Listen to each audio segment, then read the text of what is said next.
أعوذ بالله من الشيطان الرجيم ضرب لكم مثلا من أنفسكم هل لكم مما ملكت أيمانكم من شركاء فيما رزقناكم فأنتم فيه سواء تخافونهم كخيفتكم أنفسكم كذلك نفصل الآيات لقوم يعقلون رب اشرح لي صدري ويسر لي أمري واحلل عقدة من لساني يفقه قولي فالحمد لله والصلاة والسلام على رسول الله وعلى آله وصحبه أجمعين أما بعد. Everyone, once again, Assalamu alaikum wa rahmatullahi ta'ala wa barakatuh. We have in our Islamic scholarship tradition a huge amount of almost infinite libraries of Islamic sciences and studies. And each component of our religion was studied by hundreds of thousands, if not millions of people for centuries and centuries and centuries. But what happens over time is that there are some things that get focused on, and then some people do a remarkable job focusing in and doing a contribution in that space. And after they do that, everybody else uses them as a stepping stone to build further. So nobody goes behind them, everybody goes forward from them, right? One of the things that I found with my own research team as we study the Quran, we're all students of the Quran, is that when we look at the discourse in our literature, our scholarly literature on Tawheed and Shirk, on the oneness of Allah and what commonly in English we say associating partners with Allah. The conversations are very theological in nature, they're philosophical in nature. And of course when Islam came into contact with Greek philosophy and Islam expanded to Europe and other territories, right?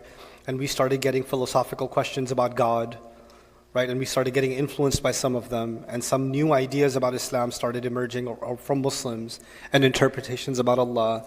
Then we started identifying whether this, if we read this ayah this way, would that be shirk, or would that be shirk, or would that be shirk? So anthropomorphism and this and that and the other, like a bunch of the discussion became about what is shirk according to which person has what aqidah, right? And that became kind of an obsession and a scholarship, like a very voluminous scholarship dedicated to that on different camps, and they became very aggressive towards one another. But if you step back from all of that and look at how Allah keeps talking about shirk in great detail, shirk is one of the big subjects in the Quran, not just tawheed, but also shirk, right? So what that means is, to us, I think we need to take a deeper look at what is it exactly that the mushrikun believed, and what was the inner mechanics of their belief system. Nowadays it's easy to explain. You got an app on your phone, it has a skin, it has a UX, it has a user experience, it has a touch interface, etc., etc. But behind it is a source code. You don't see the source code, you don't see all the programming and the coding and how it's speaking online to whatever server and pulling data and authenticating and all that other stuff. None of that stuff is going on for you, you're just tapping on the screen, right? So a lot of times when we think of the mushrikun of Arabia, we think, oh, they believed in lots of gods. That's just what we see on the screen, right? So there's nothing much more going on. There's nothing beneath the surface. And so they believe in multiple gods. Allah called them to Tawheed and called them to one God. And that works. It does work. But it does seem that the Quran is highlighting very intricate details about the way they think and how they got there. And so today, inshallah, to understand this parable that belongs to Surah Ar-Rum, I think one of those components we're going to try to unravel a little bit. And I think there's many ways to approach this, but I think the way that I'm going to try and approach this is a concept that some of you might be familiar with in psychology. It's called projection. Projection basically means that you are judging a different situation based on your experiences from a past situation, right? So somebody is speeding, and 6 months ago somebody was speeding and they hit your car. Right? But this guy that's speeding, all of a sudden you assume that they're about to hit your car, because what's in your head? Your past experience, right? Or somebody says, excuse me, sir. Well, the last time somebody said, excuse me, sir, you got into a fight. So the next time somebody says, excuse me, sir, you're already, what did you say? But that, because you're projecting a past experience onto your new experience, right? People do this in psychology, people do this in their relationships, right? People project some of the behaviors they've seen from other people. They heard things from other people all the time, and they develop a picture of themselves. This is how people see me. And then they bring that into a marriage. They bring that into a business partnership. They bring that into their social relationships because they're not able to escape the projections they have, because the projections aren't just a way of judging people. It's also a way of calculating how are you seen by other people, right? So if, for example, if a kid was made fun of all the time, everybody made fun of him, right? The friends made fun of him, the parents made fun of him, joked about him all the time. Oh, you're so skinny, you're so this, you're so that. The cousins made fun of him, and he's just been made fun of his whole life. He's been made fun of, right? And then when he gets to university or, is old enough, somebody gives him a compliment. Well, that was actually really nice. Are you making fun of me? Well, he's not making fun of him, but what's in his head? All those past experiences, and he's projecting that onto an experience that has nothing to do with it. You with me so far? So now, this concept of projection, let's take it a step further. What happens with the Quraysh, they do a kind of projection onto the Prophet ﷺ.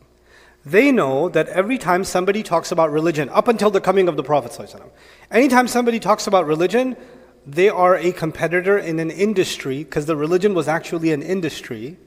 And in that industry, you're trying to get as many customers as you can, but you also have to make sure that you don't, you have to allow the competition to exist while being a healthy competitor. Because if you attack the competition will attack you back, and then the whole thing might collapse. So you have to kind of coexist. Kind of like a bunch of restaurants. You've seen, like in England, I see this, there's like 27 halal restaurants right next to each other, right? And they all wish all the customers would walk into one of them. But that doesn't happen, does it?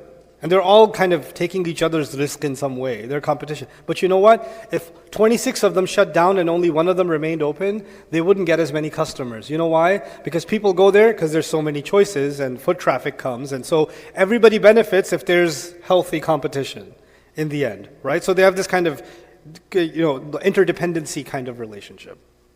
Well, when Rasulullah ﷺ was delivering his message, they assumed, hey, there's a new competitor, he's going to open up his shop, right? Because Makkah has a bunch of vendors already, bunch of idols. Here's a new vendor. So maybe we just need to make sure that, and he's attacking our business. But we don't attack each other. We don't attack each other. So let's make sure that we can buy him out, bring him into the fold, and he could just be one more partner among all these other partners, and we can keep running our religion this way, right? Because this is how they projected. Anybody who talks about religion works the same way. And if Rasul ﷺ is talking about Allah, talking about the Akhirah, talking about Deen, talking about the Kaaba, then you know what? He's part of the same industry. You understand? And that's why they couldn't accept that he's coming from a sincere place. There has to be something behind him. There has to be some kind of, he's a sahir, he's a kadhab. Well, it's more than just sahir, kadhab. Why can't they accept that? Because all of them wish they were, because they all know they're kadhab themselves. They know that about themselves. So they're projecting their own dirt onto what they see in front of them. Okay, now having said that, this is not just something limited to the Prophet of Allah ﷺ. This is also a commentary on how pagan religions, particularly the religion in Arabia, developed its conceptions of God. And the way that happened is there's two things you can do with projection. One, you think of the unseen, that it works exactly the same way as the seen world works. Because I have experience in the seen world, I have no experience in the unseen world, right? So whatever I've seen in the seen world, whatever I've been able to observe, when I develop a concept of what's happening with God or the gods or the afterlife or whatever else, I'm going to use the seen world and my observations as a formula to construct an entire theology about the unseen world. So that's the kind of projection that I'm going to do, right? So in this world, whenever somebody has power, and I'll get right to it now, whenever someone has power, like a king has power, let's take it to the highest place. The king has power. But it's not just a king. An employer also has power, right? A teacher also has power. A police officer also has power, right? In fact, when you hand your car over to the mechanic also has what? Has power, right? once you, when you're standing in line to go through like the border control or whatever, the moment you handed your passport over, that officer, until he gives it back to you, has power. You're helpless entirely, right?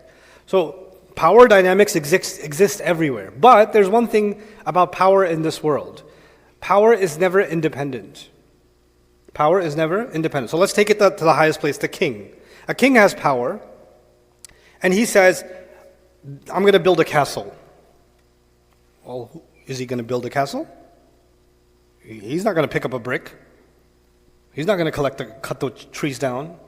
He's going to talk to one of his chief architects. He's going to talk to his treasurer. He depends on the conversation with the architect, the treasurer, the builders. You understand? And the architect, does he have absolute power, or he has dependencies underneath him? And then they have other dependencies, and they have other dependencies, and there's an endless string of dependencies, right? One to the other, to the other, to the other, to the other. So, and if you're stuck to each other, you have wilaya of each other, you're looking out for each other, it's actually two ways. They're looking out for you, you're looking out for them. You're making the payment, they're delivering the service. You're paying the paycheck, they're doing the job, etc. There's always this kind of level of dependency. But the problem is, every time you have a dependency, do you develop trust issues? That comes with dependencies. It's natural. So the moment you have a dependency, you have to have someone you really, really trust in that position, right? But now I'll give you a scenario to build up to this parable. And then I'll get into the translation of this parable in Surah Al-Rum. Let's just say there's a king. We'll start with a king. And we'll do two examples at the same time. There's a king and there's a businessman. Okay, or a businesswoman. There's two of them. The king has an advisor. Actually, it's not an advisor, it's a servant. The guy who does the fan. Okay? And he's become friends with the guy. Because sometimes I used to watch a lot of Judge Judy. But Judge Judy makes jokes with the security guy a lot. Right? So imagine the king, he's there, and the fan guy is there, but the fan guy makes some funny comments sometimes, and the king kind of likes it. And then they start becoming chummy. Even though the fan guy is he's not a minister, he's not an advisor, he doesn't have any position, he's just a fan guy, right? But the king starts seeing this guy's sharp. And so one time somebody comes in with a case, and the fan guy goes, that guy's a liar. That guy's a liar. And he turns out he's a liar. And he sees that like 100 out of 100 times the fan guy is actually on the spot. So what does the king decide to do? He says, hey, I don't think I want you to be my fan guy anymore. I want you to start, join the advisory office at the entry-level position, but still join the office. Let's see how it goes. Checks in on him every now and then. The guy gets promoted, and eventually, he's not the fan guy, he's the top advisor to the king. He got promoted. Does that kind of thing happen in a business also? Or somebody hired somebody, just a cashier, at a restaurant, just hired a cashier, but he's been working with him, trusting him. Eventually, does that guy become the manager of the restaurant? Is he managing the opening of the second chain or the third chain? Does that happen? Yeah, it happens. But then there's a problem. The problem is, he should be grateful, right? He was just a fan guy, and now he's become the national advisor and second to the king. The king trusts him so much that actually whenever a problem comes now, the king says, I don't even want to deal with this. Hey, fan guy, deal with it. Now, in the mind of the king, let's go inside the mind of the king. In the mind of the king, he's my national advisor. But at the same time, he will always be the fan guy.